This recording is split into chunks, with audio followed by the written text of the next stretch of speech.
Welcome to episode 11 of Who Killed Bobby Kennedy, an ongoing investigation into the murder of Senator Robert Kennedy on the campaign trail in June of 1968, and the trial of his convicted killer, Sirhan Sirhan. In the previous 10 episodes of this series, I presented to you, the listener, the case for the prosecution and the defense, including court documents, witness testimony, including Sirhan's own, in the courtroom, in his notebooks, and interviews he's given over the past 56 years.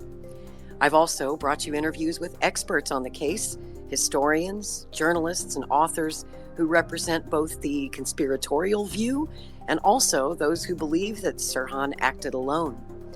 Once you've finished this podcast series, you'll have all of the evidence you need to make up your own mind as to Sirhan's guilt or innocence, because you, the people, are the jury.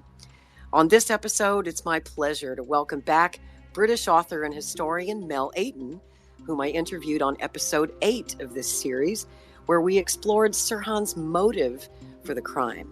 And Mel is the author of The Forgotten Terrorist, Sirhan Sirhan and the Assassination of Robert Kennedy, originally published by Potomac Books in 2008. The updated 2019 edition features a foreword by Professor Alan Dershowitz. Mel also has a new book coming out later this year, which is the first ever real biography of RFK's convicted killer. It's titled The Making of an Assassin: Why Sirhan Sirhan Murdered Robert Kennedy. Mel Ayton makes the most compelling argument that I've ever heard for Sirhan's guilt and presents an airtight case for the prosecution. So as this series reaches its conclusion, I wanted to give Mel Ayton the closing argument. He says that Sirhan is right where he belongs, in prison for life. We are broadcasting this episode live on X Spaces so that Mel can take your questions towards the end. We're going to have a Q&A portion of the program and speak to the listeners all over the world. Mel is located in Durham, England, and joins us now. Welcome back, my friend. It's a pleasure to have you here again. How are you?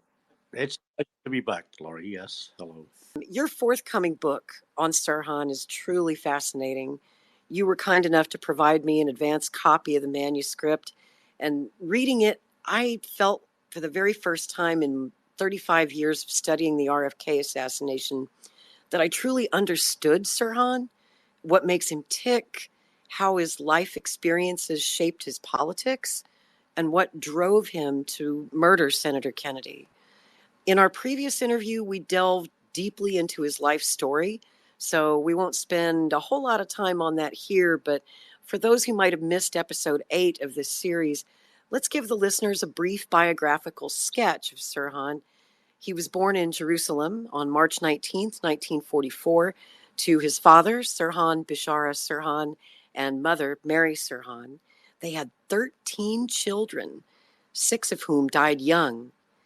If you would, Mel, tell me a little bit about Sirhan's childhood growing up in Palestine, his earliest memories of the 1948 war that immediately followed the creation of Israel, and how that experience shaped his life.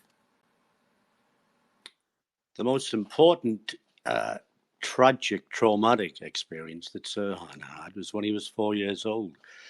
And that was 1947, when it was before the outbreak of the Arab states' attack on Palestine.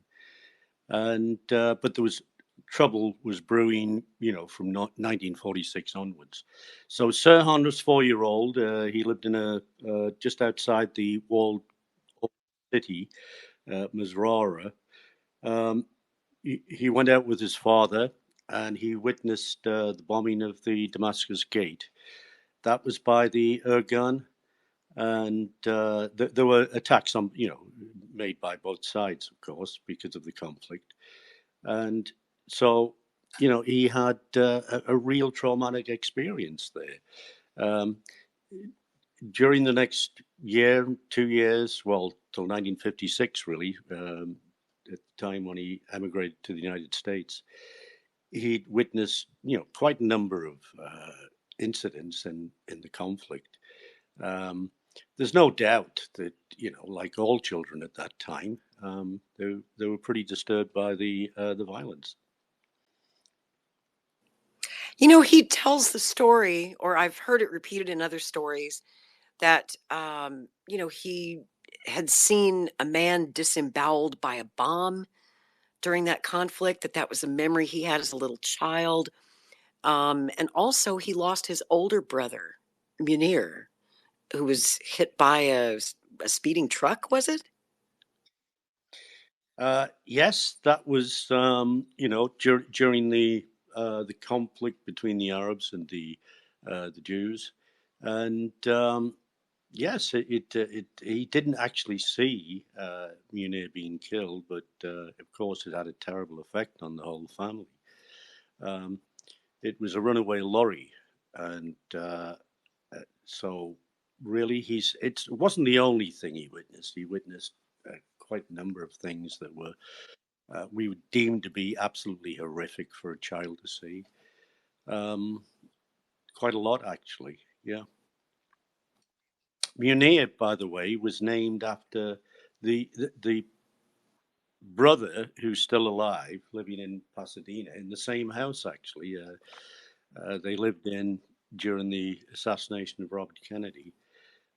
Munir's the youngest. He was named after the child who was killed. Um, Still alive. He suffers from an eye ailment, uh, practically blind, really, which is one of the reasons Sirhan gives to the parole boards to say that he'd like to be released to look after his brother. And so Munir, the youngest, he's the last, besides Sirhan, the last of the living 13 children, right? He is, yes. I should point out to our listeners that Sirhan is not Muslim. That's often misunderstood. He's a Christian Palestinian. He attended Christian schools as a child. Um, can you tell me a little bit about what he was taught there in the Christian schools in Jerusalem? Well, it was the Martin Luther School inside the old city. One of his teachers, Mr. Suhail, was very, very fanatical in his support of the Palestinians, and with it, of course, had a big influence on Sirhan and influenced Sirhan in his hatred of Jews. Uh, this, of course, uh, has never stopped, really. It's one of the root causes of the conflict. The UN has examined this time and time again, and the, the school textbooks are laden with hatred of Jews. So, this hatred really is the root cause of the assassination of Robert Kennedy. I want to move to 1951, when King Abdullah of Jordan was assassinated by a Palestinian gunman who did so on the orders of the Grand Mufti of Jerusalem, Haj Amin al-Assani, leader of the Palestinian Arabs, and also was a notorious Nazi collaborator during World War II and a personal friend of Adolf Hitler. As a child of 7 years old, Sirhan became fascinated with the king's assassination and the Al-Aqsa Mosque, where the murder took place. And that was just a short walk from the house that Sirhan Sirhan lived in. And this event began his lifelong obsession with political assassinations. Can you tell me more about that? I don't think he witnessed it, but he was there. He was in the area at the time, and according to his father, he just became pretty obsessed with it. Um, so that was his first inkling about how assassinations can cause great upset in the political arena. Um, so yes, he was. It had an effect on him. He was only 6 or 7 years old at the time. But later, he continued with this idea that assassination as a tool of change remained with him.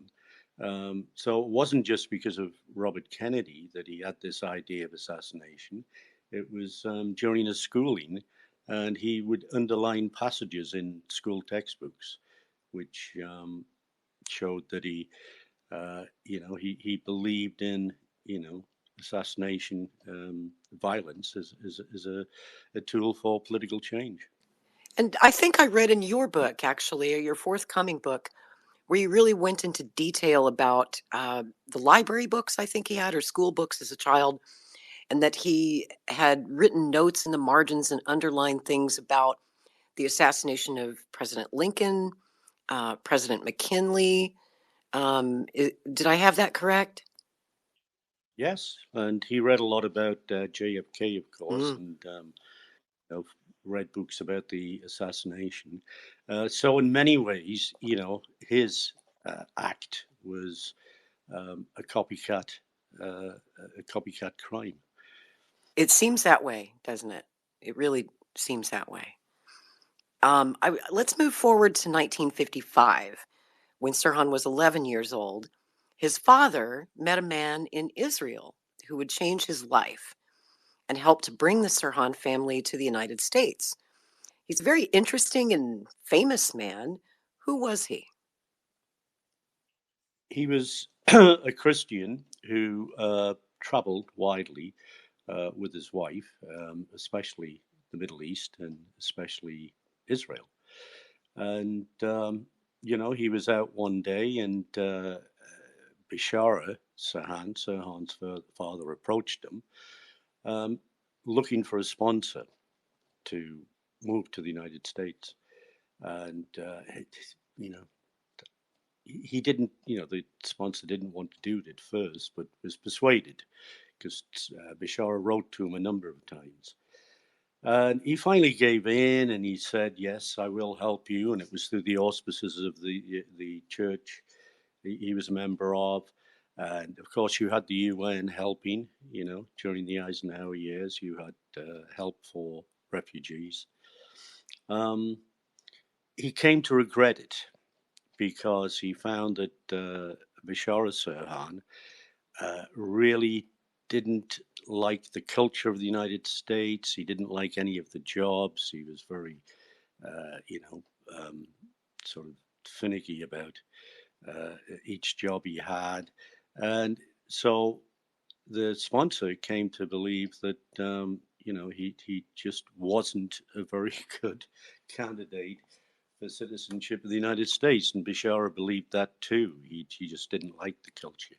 Things were different. He was very controlling of his wife, very controlling of his children. And when his children tasted the freedom of the United States, he just didn't like that at all. So after a short time, he left. He went to work in New York for a time, and then returned home. And if I understand correctly, Sirhan didn't want to leave Palestine. Is that right? He didn't. He was 12 years old, and in fact, he left. He fled the home, and was missing for a while because he just didn't. He just didn't want to leave Jerusalem. And then once they came to America, Sirhan had trouble adjusting to life in America. Like his father, he never liked it here. And eventually, his father abandoned the family and returned to what is now called the West Bank, leaving his mother Mary to raise all those kids by herself. And from the sounds of it, she certainly had her hands full with the boys, some of whom got into trouble with the law themselves. Tell me about that. And do you think that Sirhan and his brothers learned violence from their father, who was reported to be abusive to them and to his wife? Well, that's true. There was a lot of conflict within the family. But, it wasn't the United States necessarily that sparked this estrangement between Bishara and his sons. The two oldest sons didn't come to the United States till 1960, 4 years later. But when they lived in Jerusalem, the two oldest sons would borrow money in their father's name, and that really caused Bishara kicked them out of the house in Jerusalem and told him to live somewhere else. So, it started then in Jerusalem. But when they got to the United States, the father was not with the two oldest boys. Two oldest boys didn't go to the United States in 1960 because, as I say, shortly after 1956, about a year later, he was back in the West Bank. With the other sons, they just rebelled against the father, Bishara. They saw firsthand, of course, the way that the father treated the mother, which was just appalling, really. But the excuse he gave was, it's part of the culture. And Sirhan resisted becoming a United States citizen because of our support for Israel. Radical politics and anti-Zionism ran in the family. His brother, Adele, was actually convicted in 1973 by a federal court for threatening the life of Israeli Prime Minister Golda Meir. That wasn't Adele, no. Adele came out as being one of the, the decent, with the only sort of really decent guy who didn't get into trouble. The one who threatened, look, I may get this wrong. I think it was, the two oldest were Saidella and Sharif, and it was either side. I think it was. I think you're right. I think it was Sharif.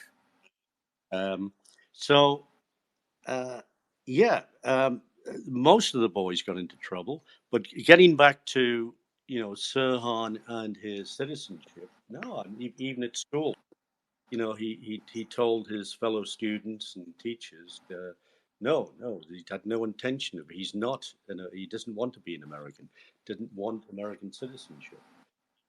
He wanted to, he clearly he always wanted to go back to what he called his homeland.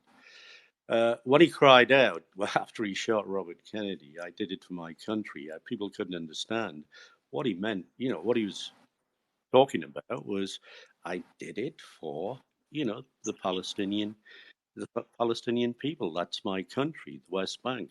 Remember, your listeners will know this, that it wasn't until the 1967 war, Six-Day War, that the West Bank it was controlled by Jordan, and it was taken over by the Israelis during the Six-Day War, and that's what Sirhan was referring to. The rest of the family as well, they just weren't too keen on citizenship at all. They always, one of their friends, Lou Shelby, who owned the nightclub where Dell worked playing the oud, said that it always struck him, and he was from the Lebanon.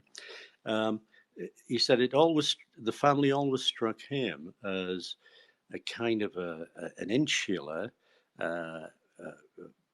group, a family who really didn't want. They wanted the good things that America had to offer, but they still maintained their strong affiliation to the Middle East as Arabs. And after Sirhan shot Bobby Kennedy in 1968, his mother Mary called it, quote, "a patriotic act." Can you explain what she meant by that? Yeah, initially, Mary Sirhan was treated as like a sympathetic character, really, in the American press. It was later that she revealed her true colors, and yes, she said patriotic, meaning he was fighting for the Palestinians against the Jewish-controlled America. That's the way she saw it. She had real strong anti-Semitic views. She told in fact, Sirhan's best friend, Walter Crowe.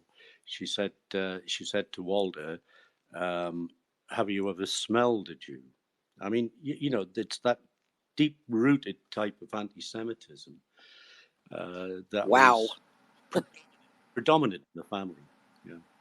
We get a true picture of Mary Sirhan outside of the months and years after the assassination, when people saw her as a sympathetic character. But files that I've researched to find out her true character has revealed how really anti-Semitic she was. But she wanted, as I say, the riches and the good job and all of that of the United States. It was, you holding two like contradictory opinions in your head at the same time, I suppose. That's interesting.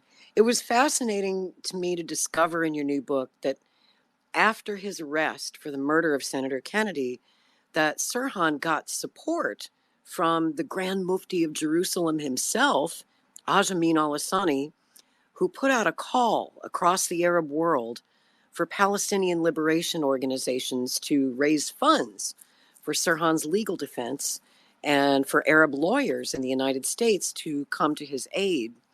And, during his decades of parole hearings, I think he's been turned down for parole like 17 times now. But over the years, Sirhan has had support from Palestinians and Arab exiles living in the United States. And I wanted to ask you about a gentleman named M.T. Mehdi. Is it pronounced Mehdi? It is, yes, Okay, MEHDI. Mehdi. And he was then the Secretary General of the Action Committee on American Arab Relations and one of the earliest pro-Palestinian activists in the United States. He believed that Sirhan had acted, quote, in justifiable self-defense. He said, quote, Sirhan was defending himself against those 50 Phantom jets that Senator Kennedy was sending to Israel. Mehdi even wrote a book on the subject, little known book called Kennedy and Sirhan, Why? It was this relationship with Mehdi and Sirhan's insistence that he acted as an avenger of the Palestinians. That's what would persuade nearly every parole board over the years to conclude that Sirhan had not changed, that he was proud of what he had done, despite claiming he had no memory of it. And of course, they said that he was unsuitable for parole. Can you tell me a little bit more about that? That's fascinating to me. Yeah, that MT Mehdi was one of the, you know, uh, Arab Americans in the United States who heeded the call of the Mufti to help Sirhan. Um, the Sirhan's lawyers as well also had the help of another. I wouldn't call him extreme, but another really committed Palestinian defender. So Sirhan did have help, but Sirhan's lawyers did not want to take that approach at the trial.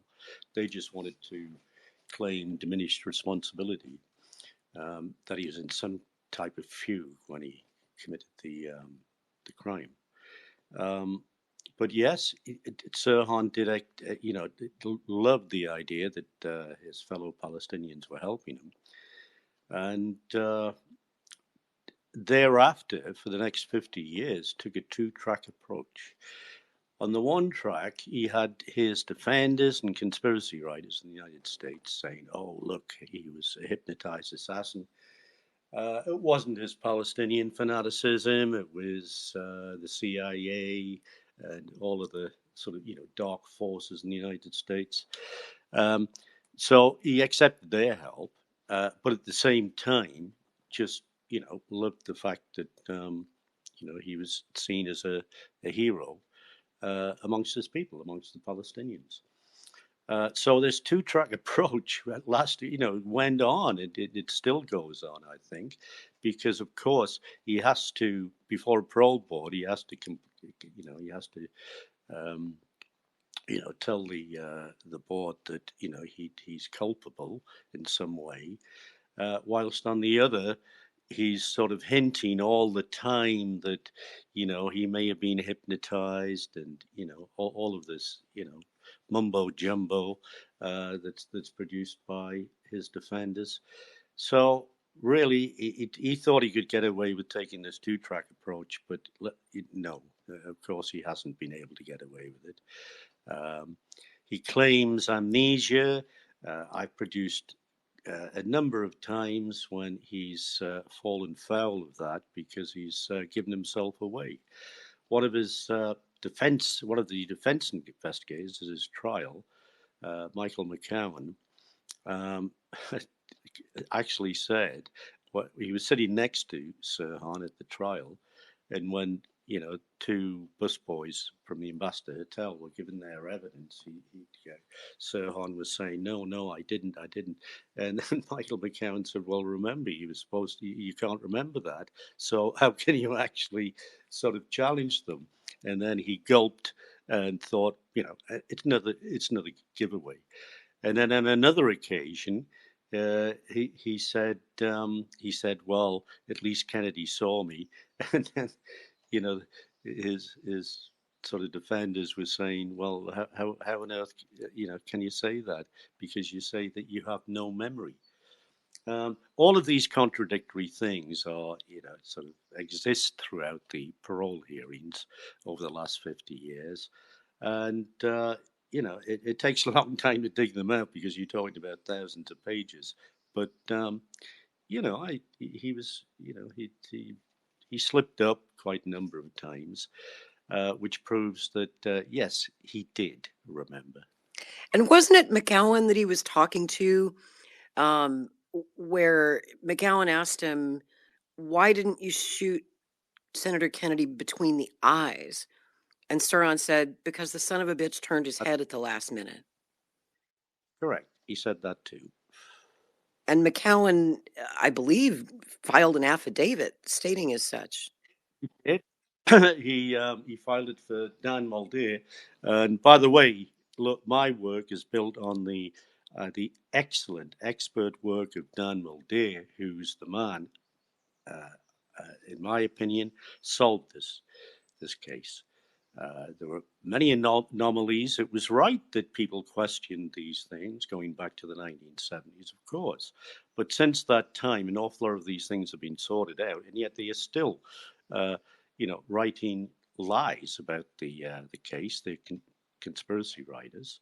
Can I give you, before I forget, can I give you one example of how these conspiracy theorists still try to tell people about there were all these conspiratorial shenanigans going on? They weren't. They were all sorted out. And it was right that people brought them forward in the 1970s, but it was Dan Mulder who solved an awful lot of them. And that's why his book is the definitive work on the assassination, really. So the example I'm going to give you is this. They try to claim that a guy called Everett Buckner, who's the gun range master where Sirhan was practicing on the day of the assassination on June 4th. And Everett Buckner is supposed to say he was with a girl, and then they try to link that with a polka dot dress girl at the gun range, and she supposedly said, "Get away from me! Somebody will see us." All of this conspiratorial stuff supposedly on. I mean, it's absolute nonsense. It's just made up stuff. Everett Buckner later said, "I'm sorry, I just made that up." And they also, the conspiracy writers, don't say who this girl was. And she was an innocent woman there with her husband. It was a birthday. She got a pistol for a birthday. And so, this is how they build their case. They just invent stories. And that story was wrong. Williams was her second name. Yeah. Lived in the Los Angeles area and just totally innocent, with a husband and two children. And, but they don't name her. Claudia Williams, she was called. They don't name her. Why? Because they want to keep this mystery alive. They could have named her because it's right there in the records, in the files. Um, and that's a really terrible thing to do. They did this. I think they did it on purpose to make to keep the mystery going. But so that's an example of how they do it. They just omitted her name, Claudia Williams, innocent woman. There's unfortunately a lot of innocent people who've been dragged into this conspiracy nonsense over the years who, doubt and suspicion is cast upon them, and they probably just had absolutely nothing to do with it. In fact, we're going to talk a little bit about the security guard later on, Thane Eugene Caesar, who has often been pointed to as the real killer or the second gunman, and also the famous girl in the polka dot dress. There Oh were yeah, several, I think 3 different women who were there that night wearing polka dot dresses of different colors. And, I think it was like 17 witnesses supposedly saw Sirhan in the company of this pretty young woman in a polka dot dress, which yeah. in my mind proves absolutely nothing that she was up to anything nefarious. To me, it just sounds like Sirhan was your basic 24-year-old man who had four Exactly. Tom Collins They, drinks and he was trying to get a little action. absolutely, yes, of course. And there are also, there's so many writers who talk about, the girl in the polka dot dress was the only one who left the pantry out of the 77 people in the pantry. I mean, that's nonsense. There were people going in, there were people coming out. I've got these all the files, the records, the statements there, which show this. People were rushing out, they were escaping the shooting. People were coming in because they were hearing the shooting. And to say that they were the only people who left the party, it's nonsense. You mentioned before, Laurie, that so many people have been dragged in, innocent people have been dragged in. Let me give you an example. William Pepper was Sirhan's lawyer. He had quite a few lawyers over 50 years, of course, but William Pepper was one of them. William Pepper defended James Earl Ray with his conspiracy story. Um, what William Pepper did was that it was really disgraceful. What he did was name a person he thought, an army guy who he thought was dead. Sadly for him, the guy wasn't dead, and there was a CBS news program where this guy was brought in to meet William Pepper, and he was just so embarrassed because, but it wasn't an innocent thing he was doing, naming this guy. He destroying his life. Another one was a Portuguese immigrant who was supposed to be Raoul, the real shooter, the real man behind James Earl Ray, ruined his life with these accusations that he was a killer, that he killed Martin Luther King. I mean, it's just terrible. That was all investigated and proven to be totally bogus. So throwing things around like this has had an effect on many innocent people's lives. Well, yeah, I mean, especially Thane Eugene Caesar, the late Thane Eugene Caesar, who passed away in 2019. I honestly used to believe a lot of these stories that, maybe he did fire his weapon that night. Maybe he was the guy standing behind Kennedy who actually delivered the fatal shot. Because that story's been circulating for so many years, and a lot of people tell it pretty convincingly, and they had me convinced. But then when I Yeah. really looked into this, I came to realize that he was most likely what he always claimed to be, an innocent man, falsely accused, and that he spent, 40, almost 50 years of his life having to deal with being accused of a murder of Robert Kennedy that he probably just was completely innocent of. It's tragic. Absolutely. He saw lawyers, and lawyers said to him, there's no point in suing these people because they haven't got any money. Uh, the guy who actually, researched his life thoroughly, from top to bottom, was Dan Mulder. And it was Dan who researched his bank records, his finances, and yet the conspiracy writers say, he worked for the Skunk Works, Lockheed, and all of that. They just try to tie people in, A knows B knows C knows D, therefore A knows D. And it's just incredible the amount of work that Dan Mulder did researching Thane Eugene Caesar's life. And a totally innocent man. I spoke with him, Gene Caesar, the year before he died.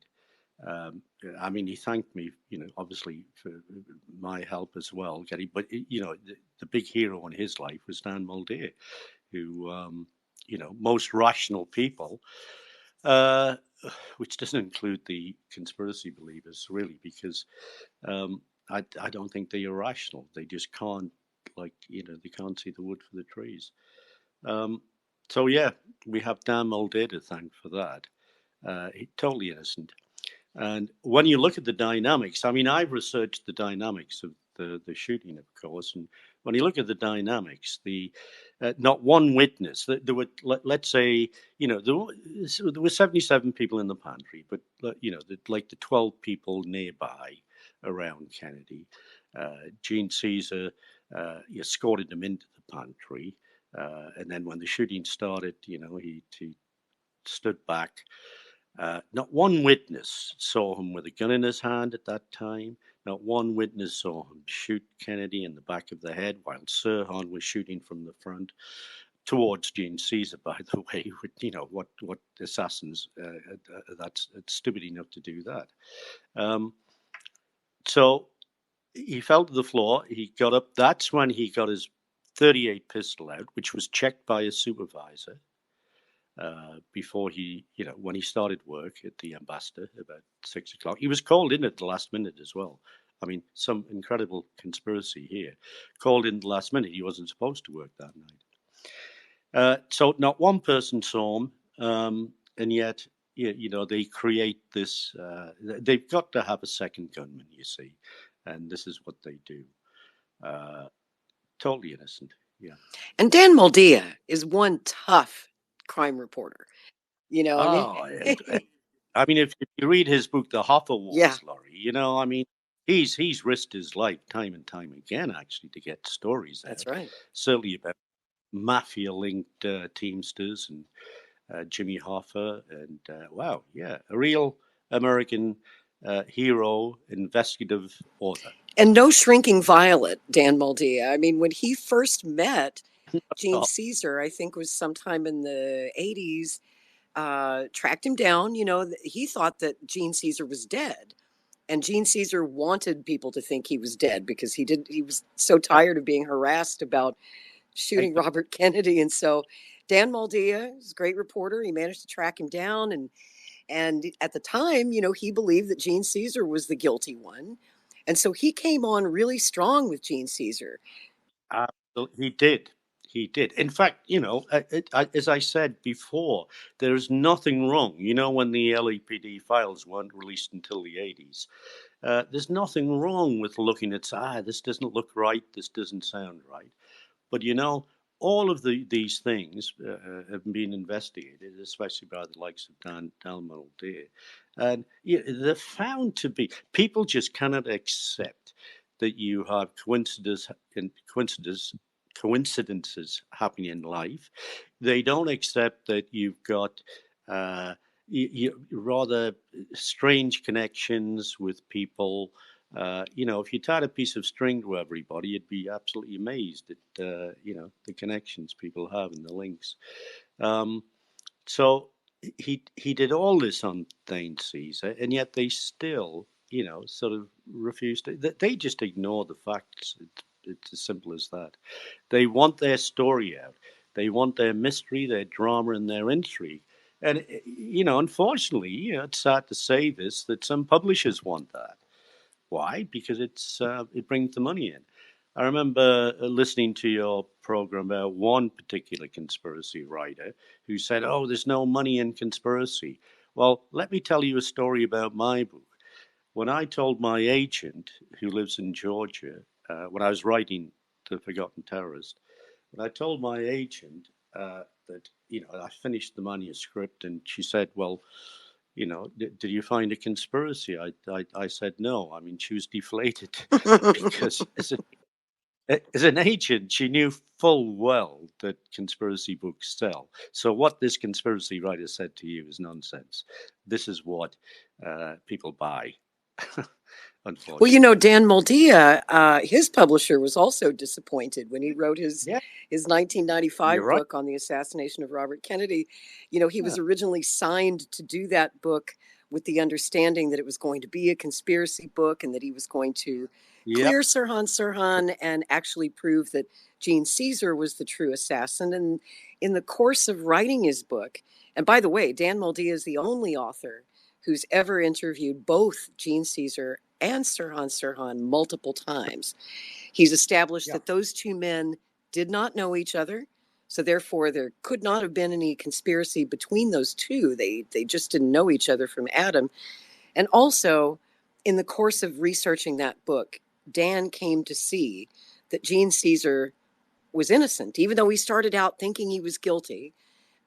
He did several interviews with him. He managed to, uh, I guess, coax Gene Caesar into taking a polygraph test, which he passed with flying colors, administered by With Gelb. with That's right, Laurie. With one of the best polygraph examiners in the United States. Uh, you're right. Yeah. And he also did a stress test and passed that as well, Correct. right? Yeah. Yeah. So So he's, when he turned around, you're right. His publishers were a bit deflated too. But look, Dan Mulder is the true, the great American investigative journalist, because no matter what you confront, you find, you tell the truth. Uh, I people, many conspiracy writers have accused me of being, a pawn in the hands of the CIA. But I research and I investigate like Dan Mulder, and I'm willing to come out with what the truth is, not what I want people to hear, or not what I want to present as a dramatic story. For the sake of like making money. And I did that with a book called Justice Denied. And I was given, I mentioned this to you on my last interview, Laurie. Secret File, Scotland Yard. It was about the assassination of the British governor of Bermuda. And,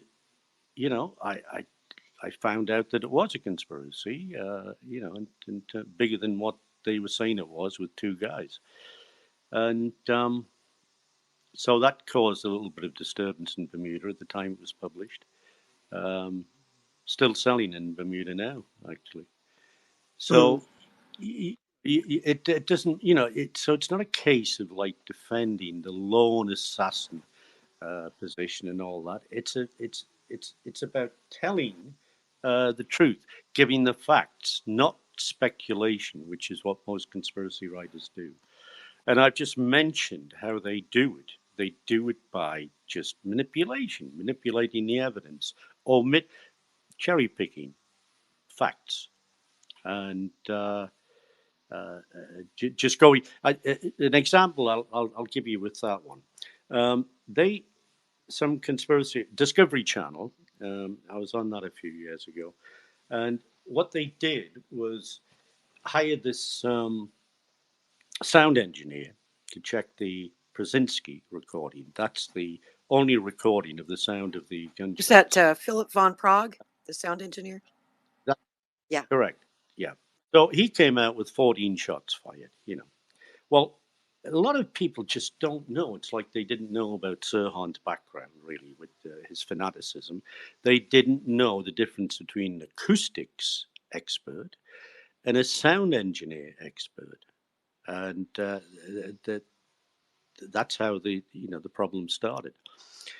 I hired one of the best acoustics firms in Britain, based in York.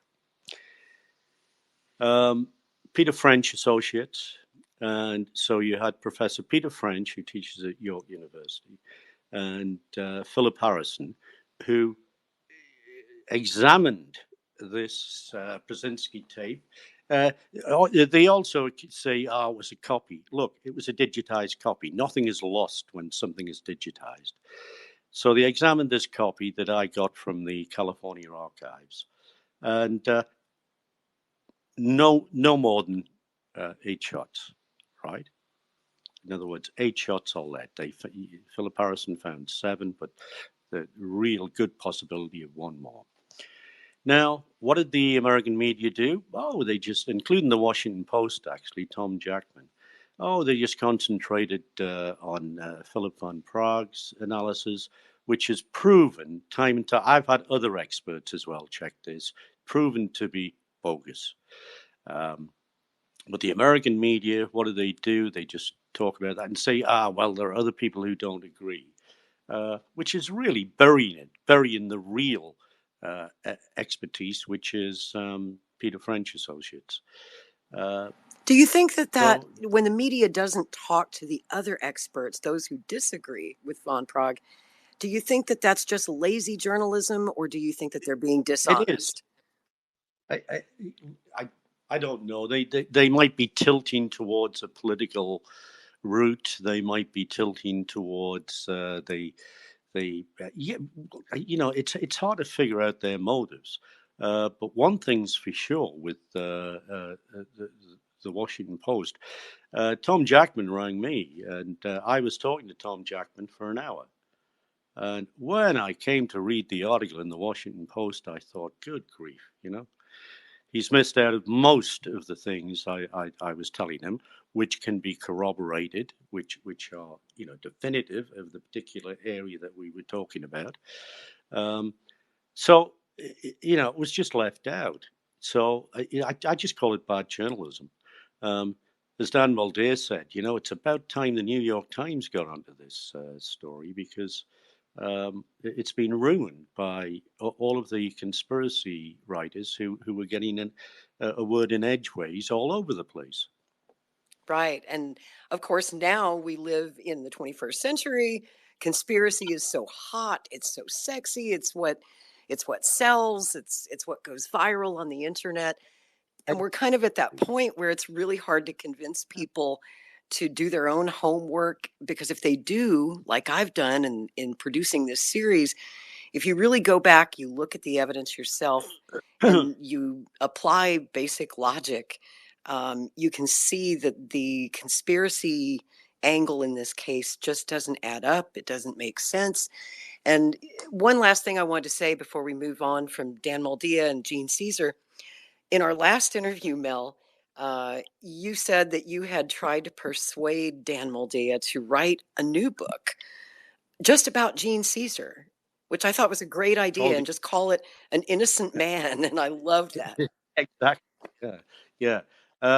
Clearly, I'm no position to tell Dan what to do. Of course not. But I mean, that was my advice to him. I mean, he should, because it's just a shocking story. It's a terrible story. It is. I think it'd be a great book. And who could write that book other than Dan Muldair? He's the one to write it. Yeah. Someone should write about the people that William Pepper named. It was just absolutely disgraceful. Ruined two people's lives, or nearly did. That's right. They certainly ruined Gene Caesar's life. We shouldn't be surprised, really, in a sense, because look how many people were taken in by Alex Jones, one of the most disgraceful American so-called reporters, journalists, that the country has ever known. His bogus Sandy Hook, those kids weren't killed, the damage he did to those families. So, I was pleased to see he was in court. And the other conspiracies that the 9/11 one, oh God, that went on for such a long time. And so you have people who, they just want to believe in a conspiracy. They really do. And what damage does it do in the meantime? It damages your history. It really does. Because you've got kids growing up now thinking, oh, this happened and this happened, when actually it didn't. Well, maybe there's hope that minds can be changed with actual facts and evidence.